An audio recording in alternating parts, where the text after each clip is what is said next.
What's up, everyone?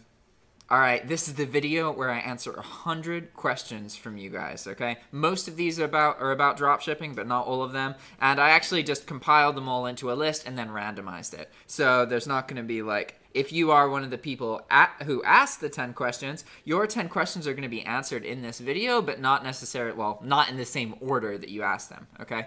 And if you guys want to see the list, look in the description, click show more, and you can see the list of all the questions, and that'll help you kind of jump to the point in the video where you have the questions that you want to ask, right? All right, so first off, is there any way to get an EDU email for non-US people? Okay, I'm assuming you want an EDU email to get discounts. An EDU email is an email that ends in .edu, and it means that you're a college student, right? So you can usually get discounts and use it to sign up for services and make things cheaper. Obviously, the easiest way is to just be a student and then have one, or honestly to just ask somebody else if you can use theirs. I'm sure you know a student that has an EDU email address. But there are ways to work around that. I personally don't know of them, but I know how to get to them. So go to YouTube and type how to get EDU email. Keep trying videos until you find one that's up to date enough that it still works. All right, next question. Were you working a job before you moved to Nicaragua? Yes, I was a barista at Starbucks. I worked at Starbucks for about 4 years. Prior to that, I worked at a company called Tailored Living, and I managed the warehouse and did the engineering and that kind of stuff. I worked for 8 years before I became self-employed. Number 3, where can I buy eBay accounts? Facebook groups is the best way to find them. So I don't know of any people personally who I trust that sell eBay accounts, but if you want to get in touch with the people, find a couple different Facebook groups, put posts in those Facebook groups saying you're interested in getting an account, and then deal with the fact that people are going to be like, you're stupid, you're a scam, blah, blah, blah, and then hopefully you're going to find the information you need. Long story short, send a post asking where to get accounts on Facebook groups. Eventually somebody is going to connect you with somebody, okay? Number 4, what best title builder can you advise? Okay, your mind, honestly. It's important to use a tool at the beginning as you become aware of what the kind of hot keywords are, but ultimately the fastest way is to educate yourself about what the hot keywords are, so then you can just see the title and optimize it yourself. You are the best title builder. But honestly, to get to that point, you can use any tool. You could use Terapeak, you could use titlebuilder.com, it's free. Any kind of tool that just shows you what keywords people are searching for is going to allow you to learn, and then you're going to get to a point where you don't really need the tool anymore, and most of the time you can just do it yourself. Number 5, do you have an LLC or S-Corp? Why not? I am a sole proprietor that's registered in the States, so I am not an LLC yet, but that's probably going to change once I move back so I can become kind of more legit. The only reason I'm not an LLC yet is because the way I do my finances, I like just being able to spend whatever business money on whatever I want, and then paying tax on it, because then I don't have to worry about keeping everything completely separate, and it's just easier at the moment. But in the long run, it's not really viable. So if you want to be like really official and everything, you should do an LLC. It also gives you more protection, but I don't know too much about that, to be honest. What do I think about, or number 6, what do you think about PriceYak? Okay, so PriceYak is another piece of dropshipping software. Based on the UI, it looks like it's similar to Pricematic. It's quite modern, but they don't have an affiliate program. And when I messaged them, they kind of scoffed at the fact that I only had like 3,000 subscribers. So there was no reason for me to make videos about it because they had no interest in giving me any kind of incentive. So that's why I don't do videos about PriceYak. Number 7, can I buy something to send directly to my buyer that does not ship to my country? Yeah, that's the premise of dropshipping. Can I buy something to send directly to my buyer that does not ship to... Okay, yeah. So as long as your buyer is in the same country that your source is in, like say that you're in India, you can buy something from Walmart and have it shipped to somebody in America. as long as you're buying from America, if that makes sense. The issue is how are you going to pay for the order? Because a lot of sources, they want like US-based credit cards, not foreign credit cards, so it gets a little complicated. If the source accepts PayPal, that makes things a lot easier, especially because you can just kind of make a US PayPal, and it's a long story. But yeah, you can do that. It's just a little complicated sometimes. Question 8, do I have to pay him additionally for drop shipping? What? I have no idea. I think this was paired with another question. Do I have to pay him additionally? Oh, okay. So this was, this question got cut off. The rest of it was asking about like, okay, do I have to tell the person that I'm drop shipping from that I'm drop shipping from them? And this is like, okay, do I have to ask Walmart.com if I can drop ship before I drop ship? No, you don't. You can just place orders. As long as you've ordered something online at some point in your life, then you've basically drop shipped already. The only difference is instead of ordering it to your house, you're ordering it to someone else's house. All right. Number 9, do you focus on item categories with fees under 9.15%? So there are some categories on eBay that have smaller final value fees. This kind of changes throughout the year, I think, but there are certain categories that have like a 3% final value fee instead of 9%. So you can sell things in these categories and earn more money. I don't personally focus on any of them, but I'm sure that people do. Number 10, how often do you get eBay violations like copyright, vero, and trademark violations? Okay, so when I first started doing bulk posting, when I was just literally copying direct Walmart results and just pasting them into Hydra Lister and doing no filtering whatsoever, I got violations every day. My worst day was like, I got like 37 violations, but because I have an anchor store, I get 48 hours to respond, so I rarely got in trouble. I got like a 7-day listing ban like 2 or 3 times over the year, but honestly nowadays I barely get any eBay violations. I get like maybe 1 a week.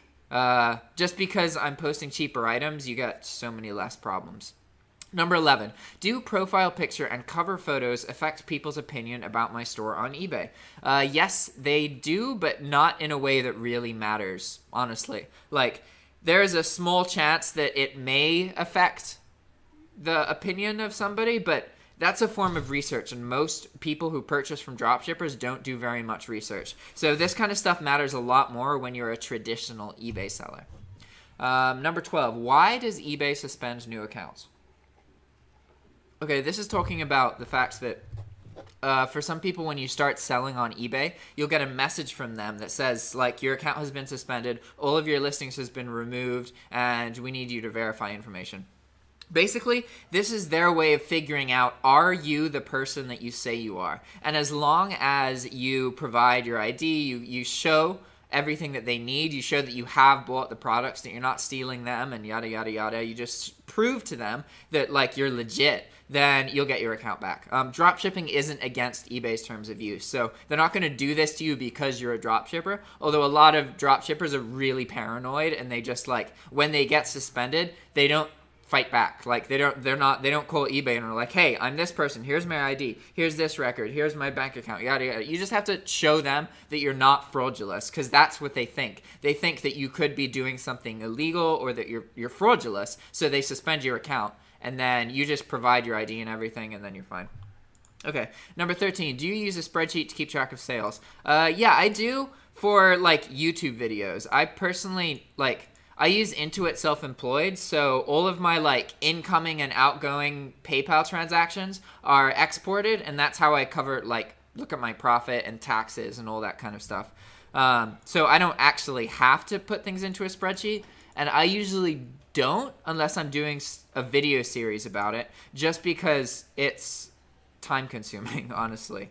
And obviously, like, a lot of people swear by spreadsheets, and they have tons of spreadsheets, and that's great. Like, it's good to have good accounting, but it's just not always my style. Okay, 13, do you use a spreadsheet? Oh no, I already looked at that one. 14, how to get people to buy from you when you have 0 feedbacks? Okay, it's not that people aren't. If you have 0 feedback, That's not stopping people from buying from you. What's stopping people from buying from you is your lack of listings. You need lots of listings for people to buy from you, whether you're bulking or optimizing. If you have 5 listings or 10 listings or 15 listings posted and you're looking at your zero feedback, the reality is your zero feedback score is not why people aren't buying from you. People aren't buying from you because you don't have items that they want. When you have an item that people want to buy, they're going to buy it from you anyway, even though you have zero feedback. Having a low amount of feedback doesn't matter as much as people think it does. People swear by it, but the reality is that a lot of people are new. They don't post a whole lot of items, and because they're new, they have low feedback, and they associate their low sales with their low feedback. But the reality is their low sales are from a lack of items that people actually want to buy. Okay. Number 15. Can I set my profit percent to 4.5% and make any real money? I mean, you could technically. If you're profiting 4.5% of the sale, then you're profitable, but you're going to have a lot of work.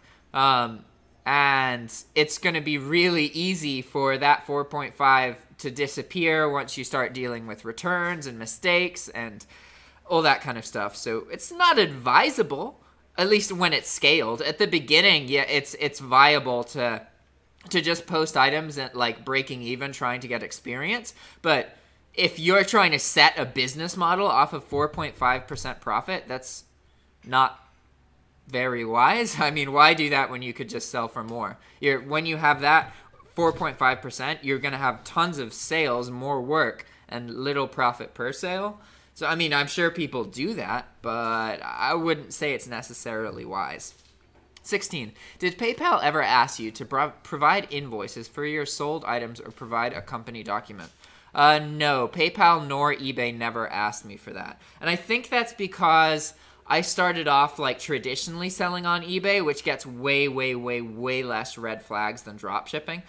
Just because you're actually physically packaging things and selling things. It's harder to like use someone else's identity and be fraudulent that way. And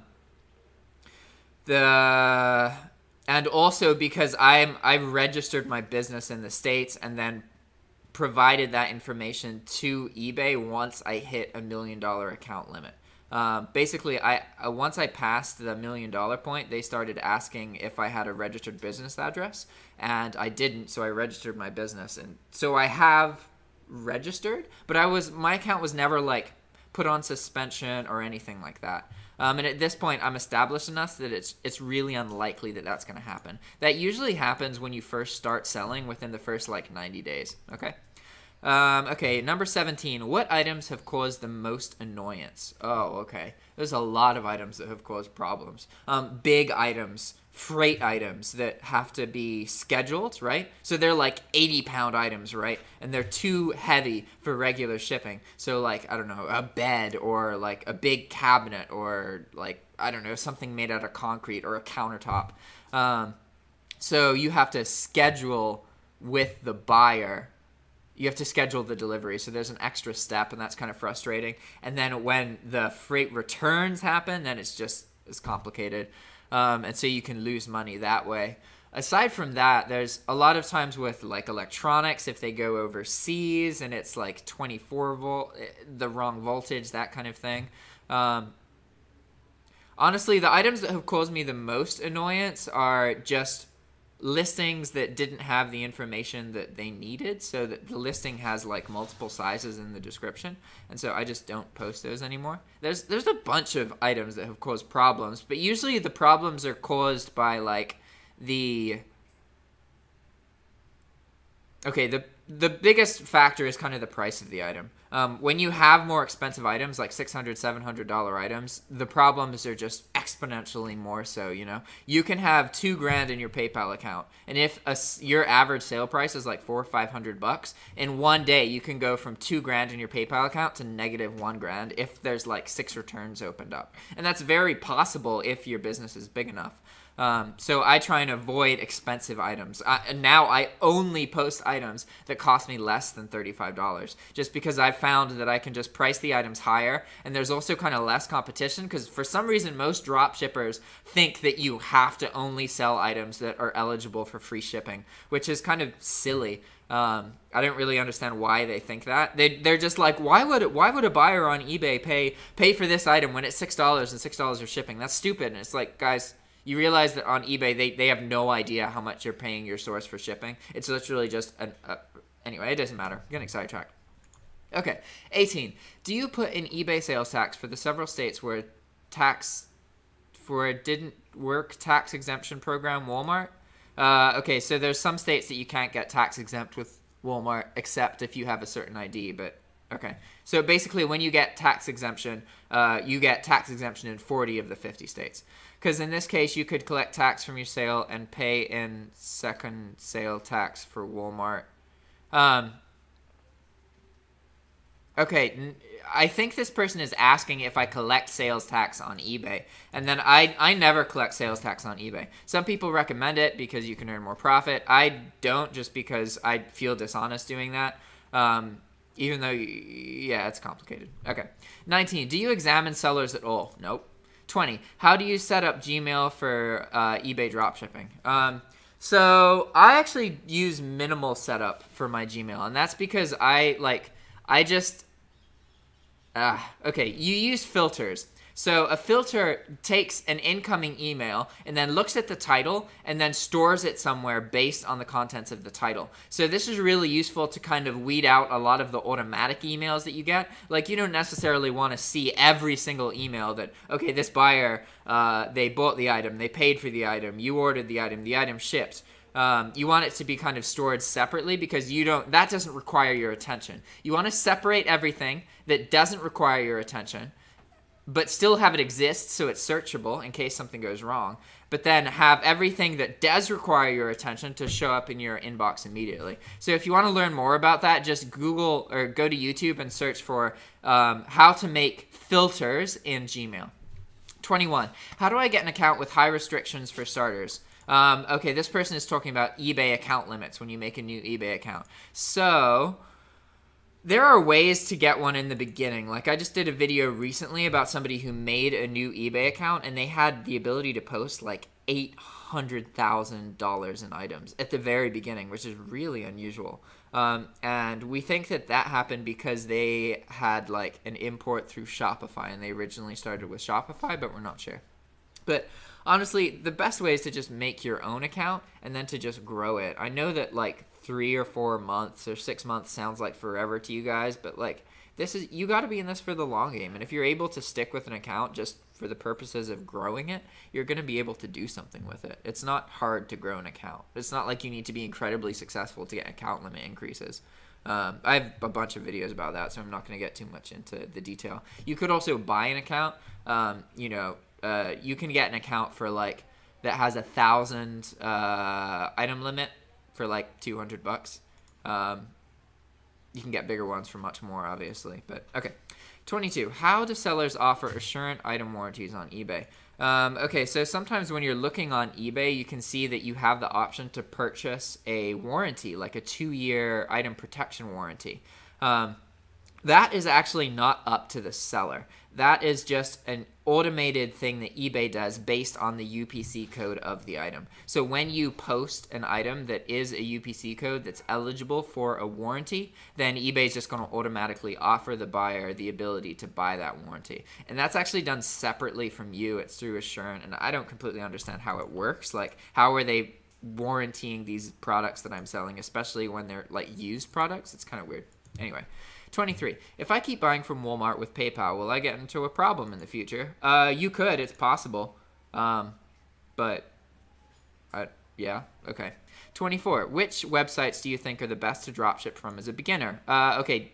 As a beginner, Walmart or Amazon. This is because of their free returns and all that kind of stuff. There's a lot of websites that like, basically what you want as a beginner is a website that doesn't make things hard. So even though there's a lot of competition with Walmart and Amazon, the reality is you're probably not going to earn much money in the beginning anyway. The thing that's going to determine your success is if you keep focusing on learning and that kind of thing. And you don't want to make expensive mistakes. Expensive mistakes usually have to do with returns and having to pay return shipping when you didn't expect to, and or making some kind of mistake like that. So having a free return program is really good for a beginner, okay? 25. What does Walmart tax exemption do for you at tax time? Okay, my understanding of the way that the sales tax work is that you have to pay sales tax in the States. If you're a U.S. citizen, you have to pay sales tax on your orders that ship into the same state that you're registered in. So say that you have a sale for $80 that ships, like I'm registered in Virginia. So say my buyer's address is in Virginia. Anytime I ship an item to Virginia, I have to pay Virginia a percentage of that sale. That's just how the tax law works. I don't have to pay if I'm shipping the item to like Louisiana or some other state, okay? So tax exemption doesn't really like change anything at tax time, because regardless to whether you're tax exempt with Walmart or not, you still have tax liability to pay sales and use tax for the sales that you need to pay them on. A lot of people ignore sales and use tax, especially on eBay and especially drop shippers, but that's you're supposed to pay it. 26. Should I go and buy some cheap products to get some feedback? No, feedback is not as important as people think it is. Okay, 27. Is your Udemy course useful to UK dropshippers? The Udemy course is made to be useful to anybody who is interested in dropshipping, regardless to whether you're new or experienced. It's supposed to be one kind of place that has a really concentrated amount of valuable dropshipping information. It is not a step-by-step guide to do anything. It is a reference, a resource to kind of point you in the right direction or teach you how to do it right there. So, like, if you're looking for a course that shows you how to dropship in the UK, then my Udemy course will not show you how to dropship in the UK. But if you're a UK dropshipper and you want to get better at dropshipping, the Udemy course will help you out, right? Okay, 28. Just found this out. For international sales with Home Depot, you have to use a Home Depot gift card. So this person is based overseas and wants to order items into the US from Home Depot. So don't get confused by the word international. That just means domestic sales with Home Depot as a person who doesn't live in the States. And yeah, you do have to use a gift card because they won't recognize your credit card because it's a foreign credit card. So if you get gift cards, then you can purchase orders, okay?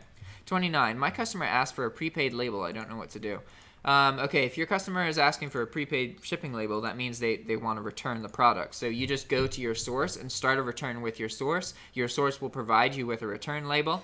You may have to pay for it. You may have to not pay for it. I'm not sure. And then you just give that to your customer on eBay. If your source will not provide you with a prepaid label, then you can tell your customer to start a return case, and then eBay, you can provide a label through eBay to them, but you're going to have to pay for it. Okay.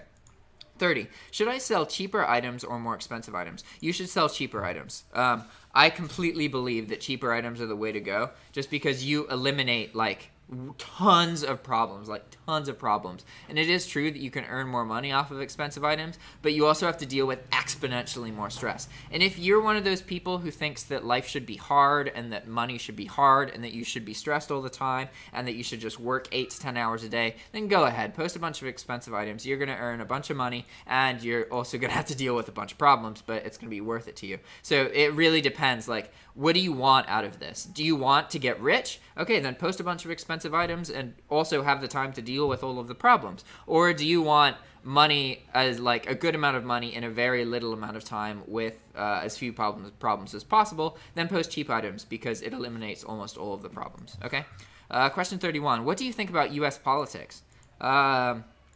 I think the same thing about U.S. politics is politics anywhere, and I believe that people in our generation pay way too much attention to politics, and that we should focus on what we can do to help the people who are currently in our lives and to make a difference to the people who have helped and aided us, to do things that make our friends and our families live better lives, instead of worrying about what the government's doing and all of that crap, because the reality is that the world used to be a really frickin' violent place. like, I know that you guys think that, oh, you know, everything's going to crap, we're going to go to a war, that kind of stuff. Look, guys, like, the media has clouded your concept of what it is like for most humans on Earth right now. It's true that there is a lot of hardship in the world, but if you look at the progression of humanity over the past, like, 400, 500 years, there is so much less violence now than there ever used to be in, like, most of humans' history. Like, we have access to so much information. It is, like, don't be blind by what the media is telling you. There is so much information. You can be happy. You can change your life if you just do it. Don't let people tell you that everything's going to shit, because it's not. There is so much information here, and the world is a really amazing, remarkable place. And it's sad how many of us just completely disregard that because we're seeing news reports about bombings. Like, come on, guys. Okay, 32. Can I get tax exemption if I am overseas? Yes, you can. You need to register as a U.S. entity, so you need to get some kind of business, whether it's an LLC or whatever. Okay, 33. How do you revise negative feedback? So you can go to eBay, and there is a link in the feedback forum. So just Google eBay revise feedback, and you can send a request to the buyer for them to revise the negative feedback. And as I recommend that you ask them to revise it to neutral, and do this once you've done something to help the buyer, like you've refunded them or done whatever it is to resolve the situation. Wait a couple days for them to cool down if they're still angry, and then send the feedback revision request. You'll find that you can eliminate about 75% of the negative feedback that you receive. All right. How can I sell my eBay selling account? Okay, so this is the same as how you can buy an eBay account. Go to Facebook groups and post on different Facebook groups about dropshipping saying that you're selling an eBay account, and then you'll get in touch with somebody. I think it's against eBay's policy to sell accounts, so be careful. 35. Which products do you think are the best to sell at this time of year?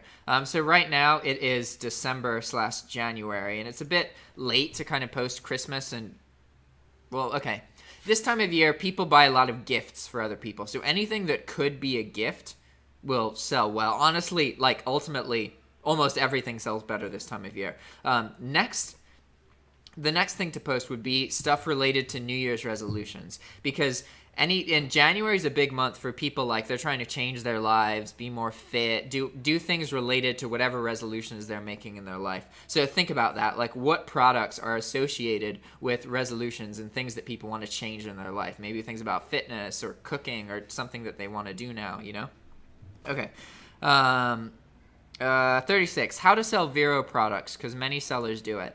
I'm not sure that many sellers sell Vero products, because your account will get banned. So the only way to sell Vero products is to eliminate the trademark infringements in the title, so you can't get dinged for that, and then also use your own images. So you can, if you use your own images, then you can sell the products. So it's possible that people have, like, a dropshipping business model where they just go to the Vero list, and then they literally just make a list of the products that are on there, find top selling products, and then buy them and post the listings with their own images. But I don't know of anybody who does that.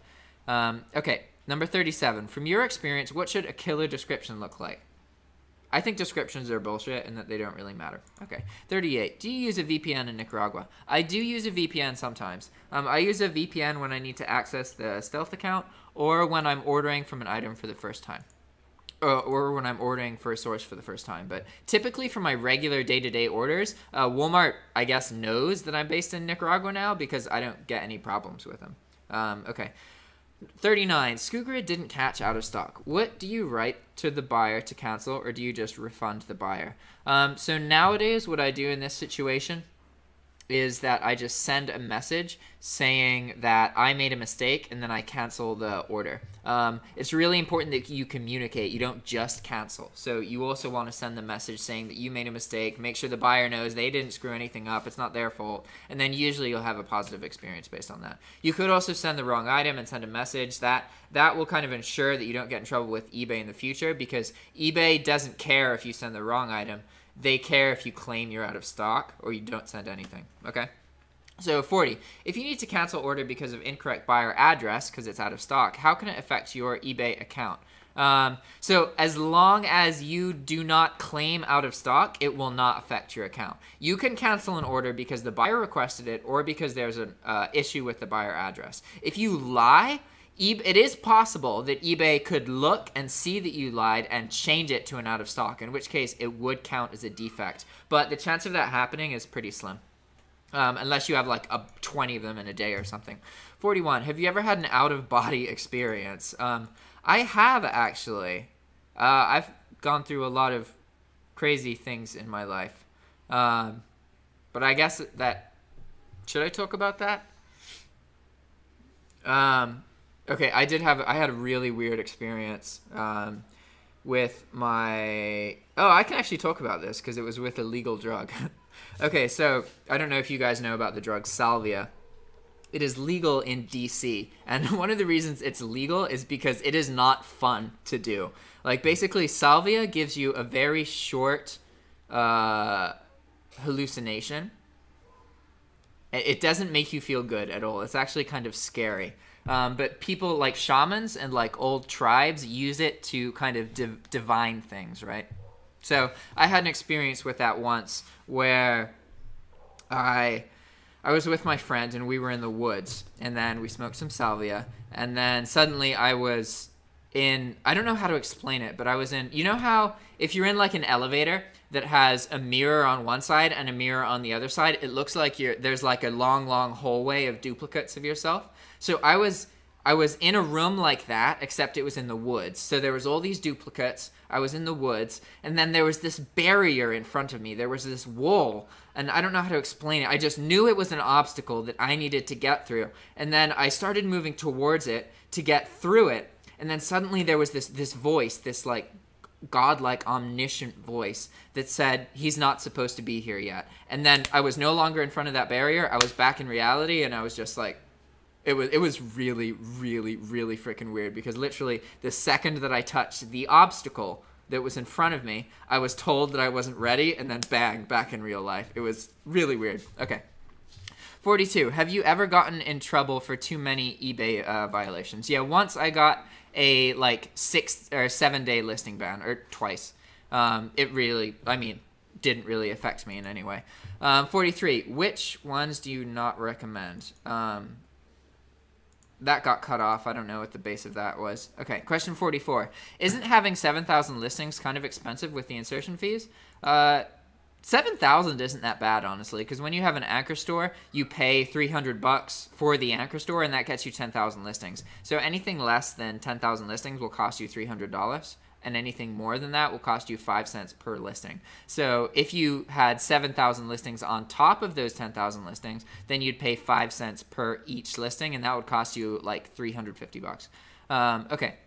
45. Do you use UPC codes? I do not use UPC codes. You can buy a bunch of UPC codes really cheaply and make your own UPC codes. The whole argument here is that when you have unique UPC codes, then people can't see that you're competitors of the item. But that's not entirely true anymore, and it's complicated. Okay, 46. Do you recommend Infinii? So Infinii is dropshipping software. It's one of the cheaper dropshipping softwares, and I don't really like Infinii a whole lot because it's kind of clunky, and it incentivizes you to convince people that this is going to change their lives and earn money from convincing people of that, not actually drop shipping. And so I don't like that. But it is useful for a beginner. Like, it does include a repricer that doesn't scale up as you have more items. So that is useful. Infinii can be useful, but I wouldn't say it's like a great, fantastic tool. It's useful for new people who don't want to spend too much money, but I wouldn't say it's a great piece of dropshipping software. Okay. 47. When you sent other item which you sell because it was out of stock, buyer can... Oh, okay. When you send the wrong item, the buyer can open a case saying that the item was different than in the description. What do you do in this case? So if they open, that's a case that they can open through PayPal. And if they do that, then I just have them return the item. It's like, no problem. Okay, 48. Do you have any specific extensions or websites that you think every dropshipper should know about? Okay, so every dropshipper should know about YouTube and watching dropshipping videos in YouTube, because that leads to a bunch of information that could change the way that you dropship. I don't think that there's any one particular extension. It's nice to have a scraper that pulls everything on the page, like URL Grabber, but I wouldn't say it's necessary. Really, the only websites that I think every dropshipper should know about is YouTube. Okay, 49. Do you have a seller's list you look at? No, I don't pay any attention to other sellers or to my competition. 50. What is bulk listing? Bulk listing is an alternative to optimization. And the premise of bulk posting is that you post thousands of items using software, and you don't optimize the titles. So instead of making one particular item more likely to sell, you just post a bunch of items and take advantage of that kind of quantity. The advantages of bulk is that it's way, way, way, way faster. You pretty much completely eliminate your time spent posting items, and you can eliminate a lot of other time spent. The disadvantage is that it's hard to make as much money with bulk as you can with optimization. Optimization is more surefire. It's more likely that you're going to earn money from optimization. That being said, it really depends on what your interests are. Like for me, I'm not trying to become a rich, wealthy person through dropshipping. I'm just trying to cover my basic necessities in life so that I can have abundant free time to focus on whatever I want. So that's why I bulk post. Okay, 51. Why don't you use bestsellers and 5-star items when you are making lists of items to post? So this person is referring to a time where I was showing people how I make lists of items to post, and I didn't filter the items on Amazon by bestsellers and 5-star items. And that's because on Amazon, there's a lot of dropshippers who use Amazon. And that's like the #1 go-to thing is like, oh, I should post items that are already bestsellers or already 5-star items on Amazon. But the reality is that your profitability is it boils down to how much competition you have on the items that you sell. So if you're using the same strategies that a bunch of other competitors are using, then you're not going to have very good results. You're going to have better results if you learn to be different from other people. So that's why I try and figure out ways to find items that other people aren't necessarily selling in the first place, and I try not to do the obvious things that everybody does. Okay, 52. Jack, can you make a video setting up Walmart packing slips as a gift to hide the original price? No, I'm not going to make a video about that because it's a waste of your time. I swear to you, it does not matter that your packing slip shows the price that they paid on the item. It isn't important. I've sold like over 2,000 items, and less than 10 times has that come up as an issue.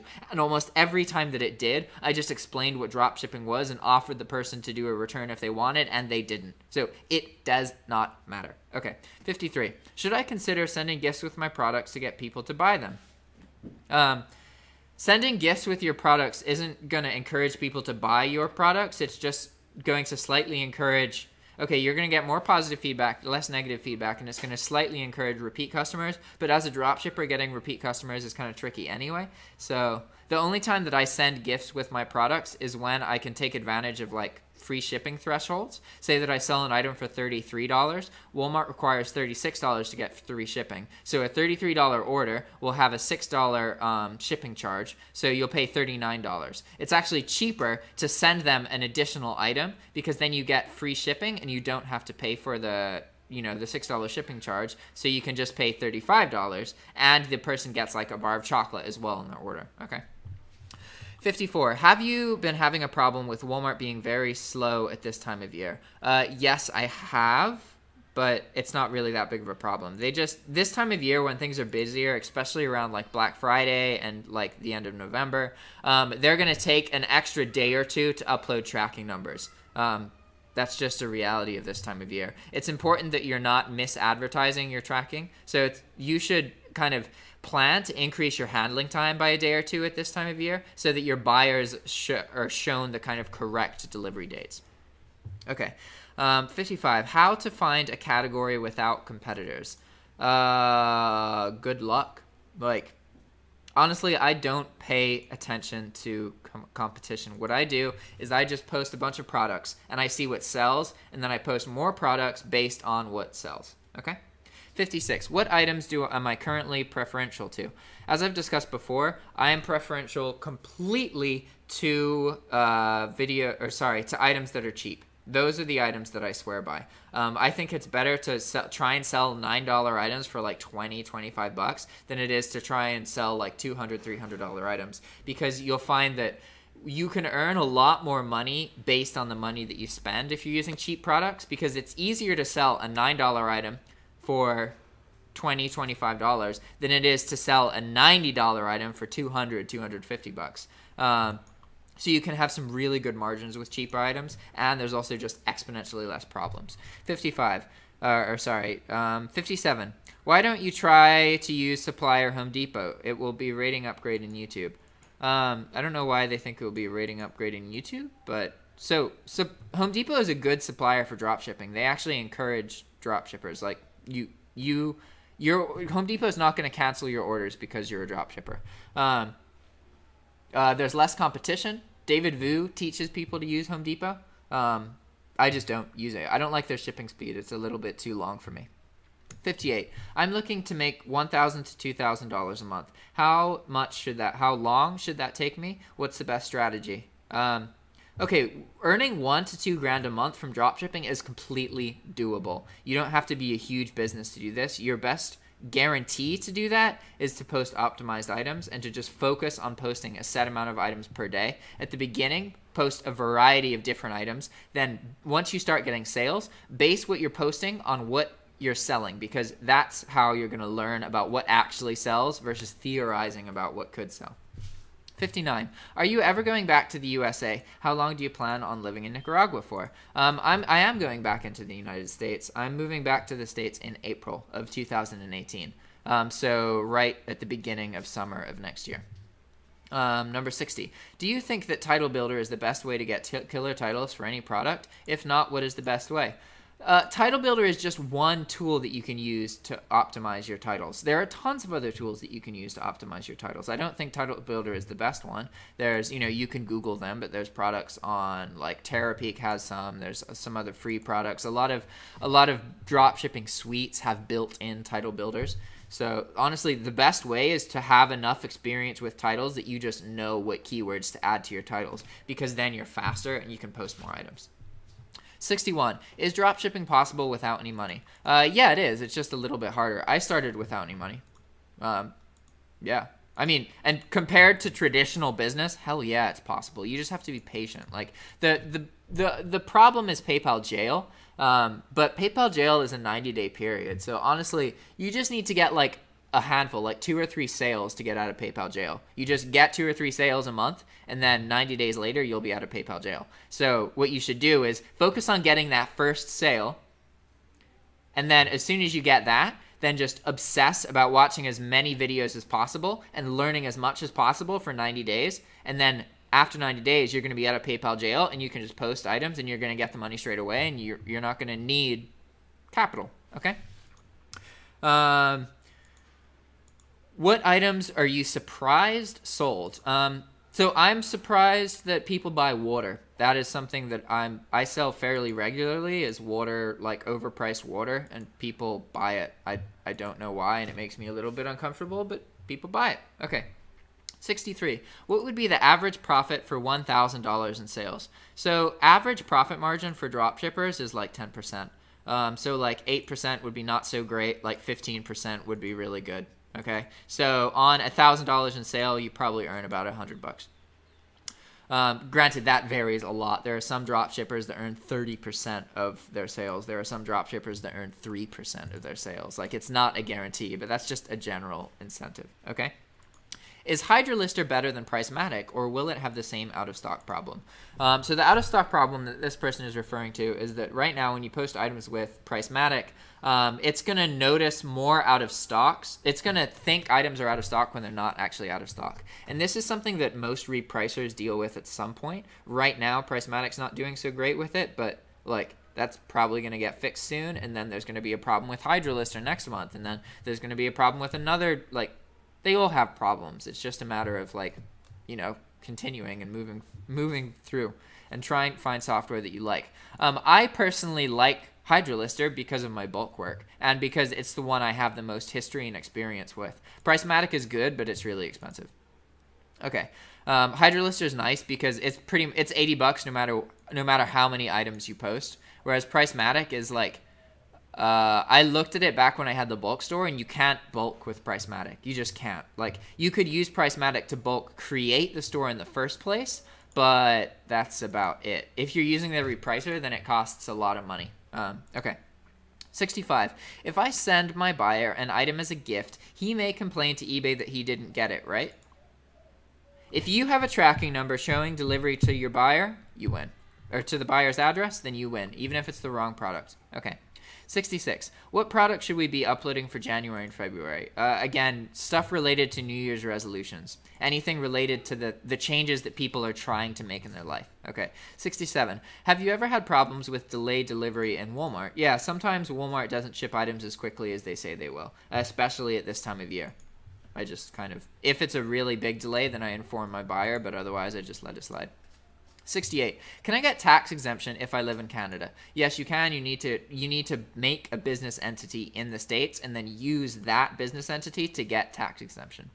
Okay, 69. How do outside US people pay Walmart? They usually pay either through gift cards or through a direct PayPal link. Getting gift cards can be a little bit complicated for people outside the US, but it is doable, okay? Number 70. How do you attach SkuGrid to Hydra lister? Go into your Hydra lister settings and go into your keys. And then you're going to log in to SkuGrid, and then there will be a connection between Hydra lister and SkuGrid. You need to connect. There's three things here. You have your eBay account, you have your SkuGrid account, and you have your Hydra lister account. You need to connect Hydra lister to SkuGrid, and you need to connect SkuGrid to eBay. You need to also connect Hydra lister to eBay, okay? So you need to make like a triangle of connection, all right?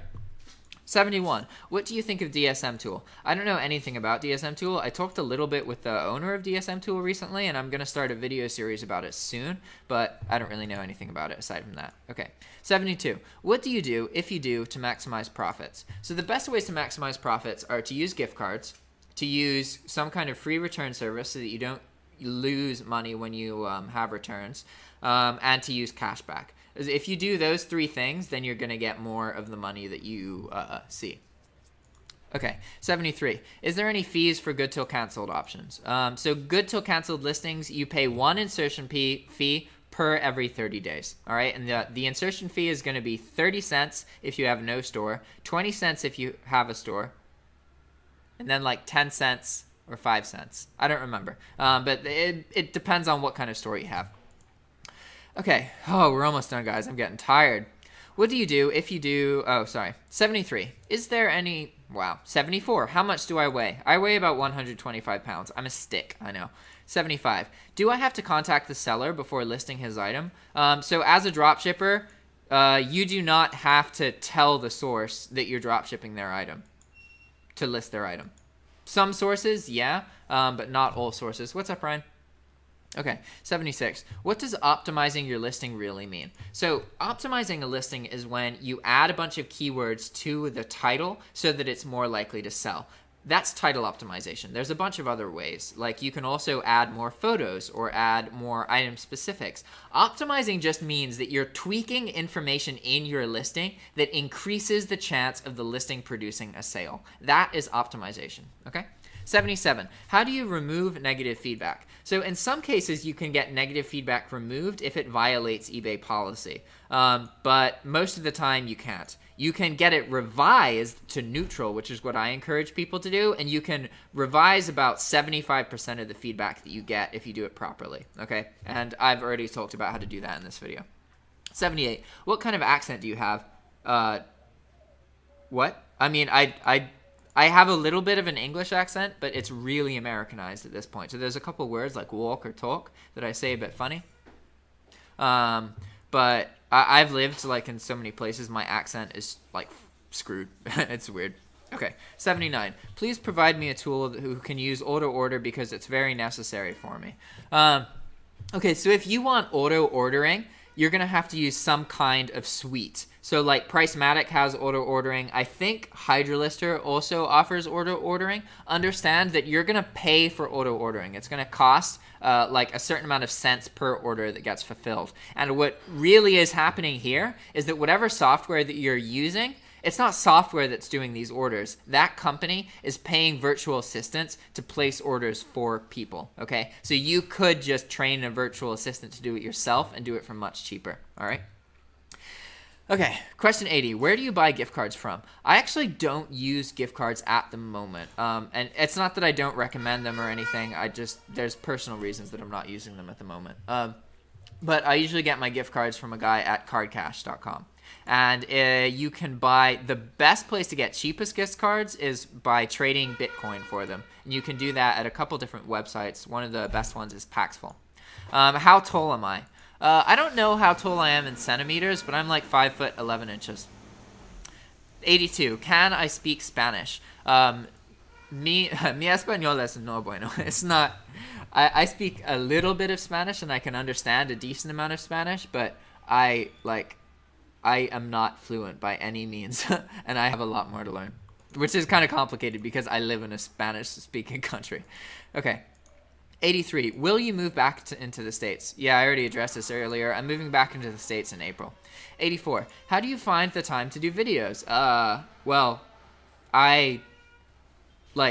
making YouTube videos is my whole job now. So that's why I came to Nicaragua, is because I recognized that my YouTube channel could be a lot better, but I wasn't focused on it because I was spending like 25, 30 hours a week at Starbucks, and that time could have just gone to making videos, right? So I came here because I knew that I could then focus on my YouTube channel. Like, I have all day to do what I want. So that's how I find the time to make my videos. Also, I don't do a whole bunch of editing, which makes it way, way, way easier. It takes me about an hour, maybe an hour, 10 minutes to post an hour-long video, right? I don't have tons of time spent editing, whereas a lot of YouTube channels do. 85. Isn't GSP too expensive to ship items overseas? Okay, so you don't understand what GSP is. GSP doesn't cost you any more. When you sell a GSP item, your buyer is paying additional shipping to have the item forwarded. You never see that money. So GSP sales cost you exactly as much as other domestic sales into the States. 86. What do you eat for breakfast, lunch, and dinner?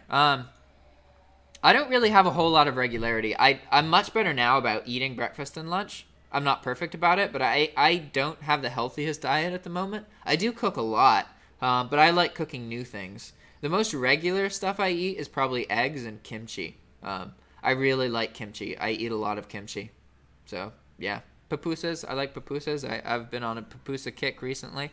All right. 87. What is the best option to do when out of stock? So I think that there are two best options that you can do. The first thing, and this is what I do, is that I cancel the order saying that the buyer requested the cancellation. I also send them a message saying, hey there, I've made a mistake in this listing. I take full responsibility for this mistake, and I apologize for wasting your time. This way the buyer knows that I'm taking the blame and that it was my mistake and that I refunded them because of that, so they're not confused by the message or by the cancellation. And the reason that I do this is because it gets the buyer their money back really quickly, and ultimately you get bad feedback when you let too much time pass before you handle the situation. The disadvantage to this method is that it is technically possible for eBay to notice and then mark the transaction as an actual out of stock and it be counted as a defect against you. But the reality is that as long as you're not screwing eBay over, they're probably not going to do that. But if you are worried about eBay doing that, then the best solution that will always cover your butt from eBay's side is to send the wrong item and then to send the buyer a message saying that you sent the wrong item and apologizing and explaining your return process and explaining that you'll pay for the return before they receive the item, because then they're not going to, well, they're less likely to be mad at you. They're going to be more understanding, and you at that point have a tracking number showing delivery to the item, the buyer's address. That will make you win pretty much every case, because as long as you honor a return, eBay will not punish you for sending the wrong item, but they will punish you for not sending an item at all, right? So having that tracking number will make you win any case that gets opened against you. Okay. Whew. 88. Do you use multiple accounts on multiple sites when you have high order volume from eBay in order to avoid cancellation? No, I don't. I just use one Walmart order or one Walmart account. For me, it's easier because most of my products are items that are items that Walmart has a ton of stock for. So I don't really have to worry about it. And they're also items that aren't really unique. So Walmart's unlikely to cancel my orders. That being said, I'm not a huge drop shipper. Like at the peak, I was doing like 30 sales per day. Some drop shippers do like 200-300 sales a day. So in those situations, it might be a different story. All right, 89. What video games do you want to design? Oh man, that's a tough. There are so many games that I want to make, but the game that I'm probably going to make first is a first-person shooter, inspired by the games GoldenEye and Perfect Dark for the Nintendo 64. I'm working on a mobile shooter, so you play it on your cell phone, and the idea is that you have these really short missions, so you can do it like while you're waiting for the bus or while you're waiting for somebody at work, or they're just like you play it for like 5-10 minutes at a time. Okay, 90. Can you explain the logic behind sending the wrong item instead of canceling? Okay, I just did that. 91. Are you an extrovert? I am not an extrovert in any way. And I know that you guys on YouTube might find that confusing because I talk a lot in videos. But honestly, I get so tired of talking because I do these videos, especially like right now. I've been talking for like, this video is probably an hour, isn't it? Yeah, it's an hour. I've been talking for an hour. I don't want to talk. Like, I really don't. Like, most of the time I hang out with people, I literally just like being in people's company, maybe asking them a couple questions and having them talk and listening, or like watching something. I don't like talking a whole lot. And I honestly, like, when I have people over, I almost always have some kind of project that I'm working on in their company. So I like being around people, but I don't like engaging with people all the time. I get really tired really quickly. Okay. Almost done. 92. How if PayPal or eBay ask for verification? So sometimes PayPal or eBay will ask you to verify your business, and you'll have to send them documentation showing. The most common things you'll have to provide are like your ID and receipts from your sales. So this is just their way of them making sure that you're not selling stolen products. So all that you need, even as a drop shipper, is the order confirmation email. So just get a bunch of those and then send them to them. Okay. Okay, 93. Hi, what is better dropshipping platform company? Doba, Dropship Direct, Inventory Source, SaleWho? What's your advice for a beginner to use? My advice for a beginner is to use a cheap dropshipping tool like DSM or Infinii, and to use a website like Amazon or Walmart because they have a good return policy. Okay, 94. Do I smoke weed? Yeah, I smoke weed. 95. Do you think more money can be made from writing blogs or doing YouTube videos? I think that there's more money from YouTube videos, but you can also earn a lot of money from blogs. The thing is that, like, YouTube has so much power now, like so much power. If you can become well-known on YouTube, everything else you do in life is drastically easier. Everything your friends do in life is drastically easier. YouTube has, like, it's kind of like a resume to me. Like, I don't have a resume, I have a YouTube account. Like, if you want, you can learn anything you want about me on YouTube. And then I get opportunities because of my YouTube videos. People contact me with, business decisions and that kind of thing. And I think that ultimately doing YouTube videos is a better decision, but you can also earn a lot of money writing blogs. Honestly, you should probably just do both, but whatever. My throat hurts. 96. The customer won't get upset if I will ship the item by regular, then he will find out it's from Walmart and the price is different. People don't care, guys. Like, the box being from Walmart or the invoice being in the box, it's not a big deal. Sometimes the customers care, but most of the time they don't notice. 97. What if the buyer decides to return the product due to defectiveness? Okay, you do a return with your source due to defectiveness. Okay. 98. Can I play video games while I dropship? Kind of. I mean, yeah. It's dropshipping is kind of like you need to be posting items. So a game like RuneScape or something where you have to farm stuff and it doesn't require your constant attention, that would be pretty easy to play while you dropship because you can just be like fishing for some stuff on another screen and then you're posting items dropshipping, and then as the screen changes, then you can pay attention to the game. But ultimately, you could only play games that don't require your constant attention, right? Okay, 99. How do you manage more than one eBay account with Hydra Lister? You can't. You have to have one eBay account. You can change it, but it's a headache, and I haven't had any luck with it. Okay, 100. We're finally done, guys. How do you improve your listing? Okay. There's a couple different ways that you can improve your listing. You can add more photos. The best way, though, is to add more keywords to the title. All of your titles should have 80 keywords because that is going to be how buyers find your item. But ultimately, improve the title, improve the photos, or improve the price. Those are the big three, with title being most important, then price, and then photos. Okay? All right, guys. Thanks for watching that. That was a... Oh man, I'm so tired right now. I'm tired of hearing my voice, even though I'm listening to music. So that's 100 questions. I hope some were useful. And if you guys haven't, please subscribe to my channel. I've learned recently that 61% of you guys watch my videos but aren't subscribed. I would really, really appreciate it if you subscribe. It's going to encourage me to make more videos and make more content. All right, guys? See you next time. Ciao.